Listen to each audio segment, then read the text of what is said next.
చూస్తున్నాం. రెండు రాష్ట్రాల సీఎంల భేటీపై మాజీ మంత్రి బొత్స సత్యనారాయణ సంచలన ట్వీట్ చేశారు. విభజన సమస్యల పరిష్కారానికి ఈరోజు రెండు రాష్ట్రాల సీఎంలు సమావేశమైన నేపథ్యంలో పోర్టుల్లో టీటీడీ ఆస్తుల్లో తెలంగాణ రాష్ట్ర ప్రభుత్వం వాటాలు కోరుతున్నట్లుగా వస్తున్న వార్తలు ఏపీ ప్రజలను ఆందోళనకు గురిచేస్తున్నాయని ట్విట్టర్ వేదికగా రాసుకొచ్చారు.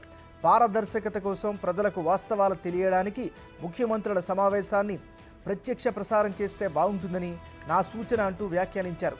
ఈ అంశాన్ని పరిగణలోకి తీసుకుంటారని భావిస్తున్నారని చెప్పారు.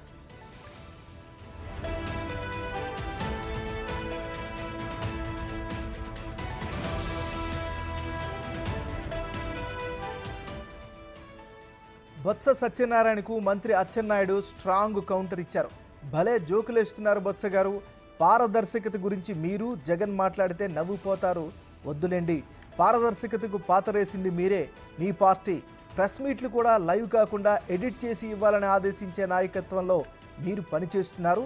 దయచేసి పారదర్శకత, వాస్తవాలు వంటి పెద్ద పెద్ద పదాలు మీరు వాడొద్దంటూ ట్విట్టర్ వేదికగా ఘాటుగా రిప్లై ఇచ్చారు. Now AP in safe hands, don't worry. ప్రజలకు అన్ని విషయాలు తెలుసు, సమావేశమయ్యాక అన్నీ తెలుస్తాయని తనదైన స్టైల్లో బదులిచ్చారు.